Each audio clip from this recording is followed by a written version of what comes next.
Hi, this is Stuart Lance with the Griffin Institute. Today, I'm talking to you about the confidence trap. I've heard a lot of people asking me how to help build up their confidence so that they can act more confidently and get more done. But it's actually a trap, and I'm going to get right to that, but first let me tell you a story. There was a ceramics teacher in a school, and this teacher decided to do an experiment with their class. They divided their class into two groups. The teacher told one group that they would be graded on the sheer volume of pottery that they produced. The teacher told the other group that they would be graded on the most beautiful piece that they produced. So the two halves of the class got going. One group started making as many pieces of pottery as they possibly could. The second group sat down and started talking about what makes the most beautiful piece of pottery. Now, at the end of the semester, which group do you think was making the most beautiful pottery? If you answered the second group, the group that had been told to make the most beautiful piece of pottery, you would be wrong. It was the group that had been making piece after piece after piece, that had learned from experience how to make beautiful pottery. So, I want to talk to you about three things here. First, how confidence is a trap. Second, why we wait for confidence and how to motivate ourselves even in the absence of confidence. And the third thing I want to talk about is courage. The first thing, confidence is a trap because, understandably, we want to be confident when we act, and so we wait.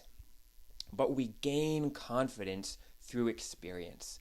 Just like those kids in that story, the more that we do, the more that we have sensory data to think about, the more we'll feel confident.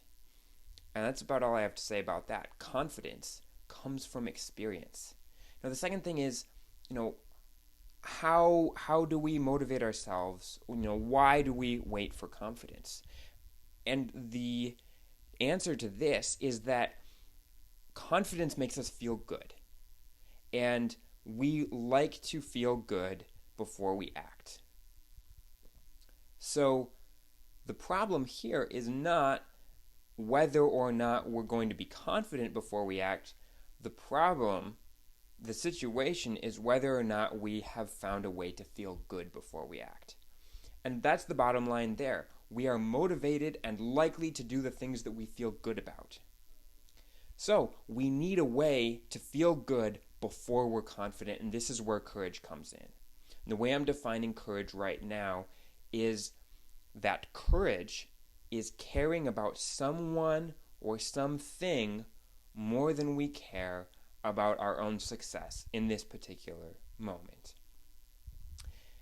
And think back in your life. There must be times when you have done something for someone that you never would have done for yourself, or something was interesting enough or mattered enough to you that you did something without any thought as to whether you were going to be successful at doing it. So when you're more interested in someone or something other than yourself, it provides that good feeling that you need to motivate the action. When I was in high school, I was assigned to do a group project for a Spanish class, and we were cooking something that we had to bring in.